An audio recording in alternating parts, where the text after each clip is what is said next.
श्री स्वामी समर्थ सगळ्यांना. आज आपण बघणार आहोत हनी चिली पटॅटो केले होते मी. त्याच्यासाठी मी ते 3 बटाटे घेतलेत.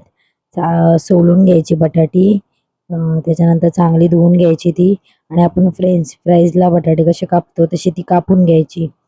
त्याच्यानंतर इथे मी पाणी गरम करत ठेवले. थोडेसे ते शिजून घ्यायचे, एकदम पण शिजवायचे नाही, थोडेसे शिजून घ्यायचे बटाटे.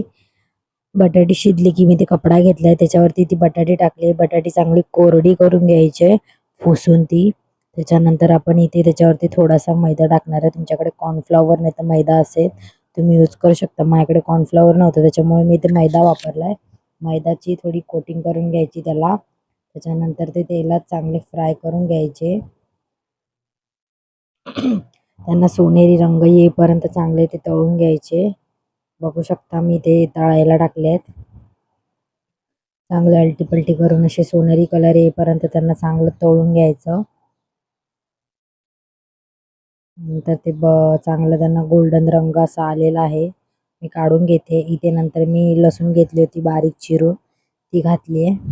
चांगली परतून घ्यायची लसूण. मी इथे मिरची घालायला विसरली आहे, तुम्ही आठवणीने मिरची घाला. त्याच्यानंतर कांदा घालणार आपण. त्याच्यानंतर मी इथे भोपळा मिरची घातली आहे. ते पण चांगलं परतून घ्यायचं इथे मस्त मऊ होईपर्यंत. थोडंसं मीठ घातलंय चवीनुसार त्याच्यामध्ये.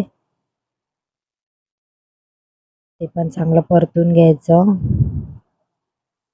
थोडं शिजेपर्यंत. त्याच्यानंतर मी शेजवान चटणी घातली. ही शेजवान चटणी बाहेरून घेऊन आली होती, ती घातली. इथे मी 1 चमचा सॉस टॅमॅटो केचप घातलेला आहे त्याच्यामध्ये. चांगलं परतून घ्यायचं. थोडं झाकण ठेवून मी वाफ काढणार आहे त्याला, ते शिजेपर्यंत. बघू शकता तुम्ही मस्त असं तेल सुटलंय त्याला. 5 मिनिटं ती वाफ काढायची आपण चांगली त्यांनी. त्याच्यानंतर इथे परत ढवळून घ्यायचं चांगलं फ्राय होईपर्यंत. त्याच्यानंतर जे आपण बटाटे तळले होते ते टाकायचे त्याच्यामध्ये आणि चांगलं मिक्स करून घ्यायचं. बघू शकता.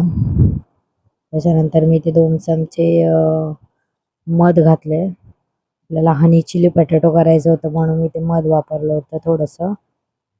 मस्त झाले होते. त्याच्यानंतर तीळ घातलेत मी ते. बघू शकता. कोथिंबीर पण घाला त्याच्यामध्ये. मी एकदम लास्टला कोथिंबीर घातली. आपले हनी चिली पटॅटो तयार आहेत खायला. तुम्ही कधी करताय मग? कशी वाटली रेसिपी मला कमेंटमध्ये नक्की सांगा आणि चॅनलला सबस्क्राईब करायला विसरू नका.